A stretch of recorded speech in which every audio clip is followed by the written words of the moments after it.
ദൈവത്തിന്റെ സാന്നിധ്യം നമ്മിൽ നിർജീവമാണോ? പോകാം ദൈവവചനത്തിലേക്ക്. 2 സാമുവേൽ 6:10-11 വാക്യങ്ങൾ. ദൈവത്തിന്റെ പെട്ടകത്തെ ദാവീദ് സ്വന്തം ഭവനത്തിലേക്ക് കൊണ്ടുപോയില്ല, മറിച്ച് ഹിത്യനായ ഒബേദ് എദോമിന്റെ വീട്ടിൽ സൂക്ഷിച്ചു. 3 മാസത്തോളം പെട്ടകം ഒബേദ് എദോമിന്റെ വീട്ടിലായിരുന്നു. ഈ സമയത്ത് പെട്ടകത്തിന്റെ സാന്നിധ്യം മൂലം ഒബേദ് എദോമിന്റെ സർവ്വവും അനുഗ്രഹിക്കപ്പെട്ടു, സമൃദ്ധി പ്രാപിച്ചു. ദൈവാനുഗ്രഹം അവന്റെ ഭവനത്തിൽ കവിഞ്ഞൊഴുകി. ഹല്ലേലൂയ.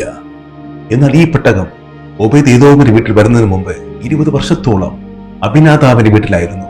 അവിടെ ഒരു ചലനം സംഭവിച്ചില്ല, ഒരു അനുഗ്രഹവും ചൊരിയപ്പെട്ടില്ല. ഹല്ലേലൂയ.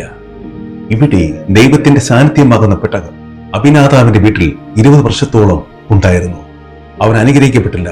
ഇതേ പെട്ടകം 3 മാസം ഒബേദ് എദോമിന്റെ വീട്ടിൽ താമസിച്ചപ്പോൾ അവനും അവന്റെ സർവ്വവും അനുഗ്രഹിക്കപ്പെട്ടു. ദൈവത്തിന്റെ കൃപ കൊണ്ട് അവന്റെ ഭവനം കവിഞ്ഞൊഴുകി. ഹല്ലേലൂയ. ഇവർ തമ്മിൽ എന്താണ് വ്യത്യാസം? അബിനാദാബിന്റെ വീട്ടിൽ 20 വർഷത്തോളം ഈ പെട്ടകം ഉണ്ടായിരുന്നപ്പോൾ അവൻ ദൈവഭയത്തോടെ അതിനെ ബഹുമാനിച്ചില്ല. വീട്ടിലെ മറ്റു വസ്തുക്കളിൽ ഒന്നായി അവൻ എണ്ണി.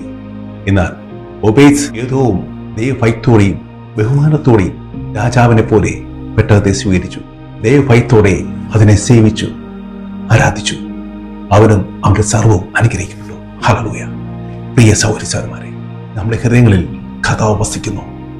എന്നാൽ അവൻ നിർജീവമാകാതെ അബിനാദാബിന്റെ ഹൃദയത്തോടെ അല്ലാതെ ഒബേദ് എദോമിന്റെ ഹൃദയത്തോടെ കാണുവാൻ നമുക്ക് കഴിയണം. അങ്ങനെ നമ്മുടെ ഹൃദയത്തിൽ വസിക്കുന്ന കർത്താവിനെ നിരന്തരം ആരാധിക്കുവാനും ഭയത്തോടെ സേവിക്കുവാനും അവൻ നമ്മുടെ രാജാവെ വഴിയും ചെയ്യുമ്പോൾ ഒബേദ് എദോമിന്റെ ഭവനം അനുഗ്രഹിക്കപ്പെട്ടതുപോലെ നാമം അനുഗ്രഹിക്കപ്പെടും. ഹല്ലേലൂയ. അബിനാദാബിന്റെ വീട്ടിൽ പെട്ടുണ്ടായിരുന്നുവെങ്കിലും ദൈവഭയമോ ആരാധനയോ അവരുടെ ഭവനത്തിൽ ഇല്ലായിരുന്നു. അത് കാരണം അവനോ അവരുടെ കുടുംബമോ അനുഗ്രഹിക്കപ്പെട്ടില്ല. എന്നാൽ ഒബേദ് എദോം കർത്താവിന്റെ സാന്നിധ്യത്തെ ദൈവഭയത്തോടെയും രാജഭക്തിയോടെയും സേവിച്ചു. അവനും അവരുടെ കുടുംബവും അനുഗ്രഹിക്കപ്പെട്ടു. പ്രിയ സഹോദരങ്ങളെ, നമ്മുടെ ഹൃദയങ്ങളിൽ വസിക്കുന്ന കർത്താവ് നിർജീവമാകാതിരിക്കാൻ നമുക്ക് നിരന്തരം അവനെ ആരാധിക്കണം, അവനെ സ്തുതിക്കണം, അവനെ മഹത്വപ്പെടുത്തണം. അവൻ മഹത്വപ്പെടുമ്പോൾ നാമം നമുക്കുള്ളതെല്ലാം അനുഗ്രഹിക്കപ്പെടും. ഹല്ലേലൂയ. കർത്താവ് നാം ഓരോരുത്തരെയും ഹൃദയത്തിൽ തന്നെ വസിക്കുന്നു. ഹല്ലേലൂയ.